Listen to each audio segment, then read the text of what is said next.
Granti i performancës së bashkive, Akademia e Pushtetit Vendor si dhe paketa e maleve janë cilësuar si disa nga projektet më ambicioze që do të sjellin shërbime më të mira për qytetarët, nga Ministri për Pushtetin Vendor Ervin Demo, për Vision Plus, teksa bëri një bilanc të punës dhe sfidave për institucionet lokale.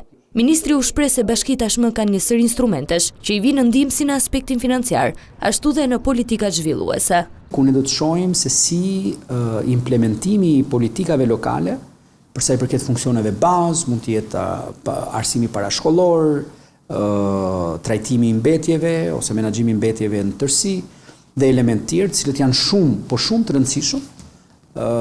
Bashkitë tashmë do të maten me këta tregues dhe do të financohen në bazë të këtyre treguesve.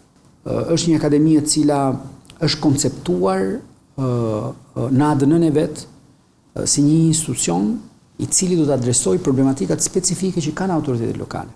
Demo theksoi gjithashtu se procesi i integrimit, i cili është gjithëpërfshirës, do të sjellë një valë më të madhe pune për institucionet lokale, të cilat duhet të jenë të përgatitura. Këto 24 muaj që ne mund të kemi përpara, janë 24 muaj të cilët do të sjellin shumë herë më tepër sfida për bashkitë. Dhe bashkitë janë tashmë të ndërgjegjësuara që duhet të jenë gati për një dallgë shumë të madhe, ndryshimesh në mënyrën se si ato operojnë, në standardet të cilat ato duhet të plotësojnë. Demo nuk harroi të shpjegonte edhe konceptin e paketës së maleve, ndërsa përjashtoi çdo rrezik për konflikte të pronësisë. Prona detyrimisht duhet figurojë pronë shtet, që do të thotë që automatikisht askush nuk mund të aplikojë për asnjë pronë e cila ka pronësi private. Dhe gjatë afatit 45 ditor, në qoftë se nuk ka ankimime, bashkia vazhdon me procesin e miratimit në Këshill Bashkiak të kërkesës që ka bërë një qytetar.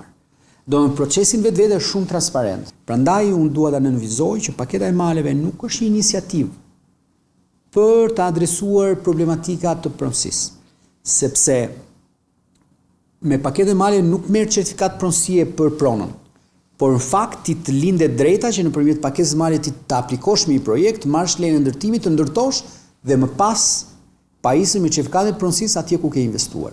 Ministri për Pushtetin Vendor bëri me dije se qeveria po shikon mundësinë e modeleve ku bashkitë mund të bëhen pjesë e disa kompanive si bashkëpronare në mënyrë që të gjenerojnë më tepër të ardhura.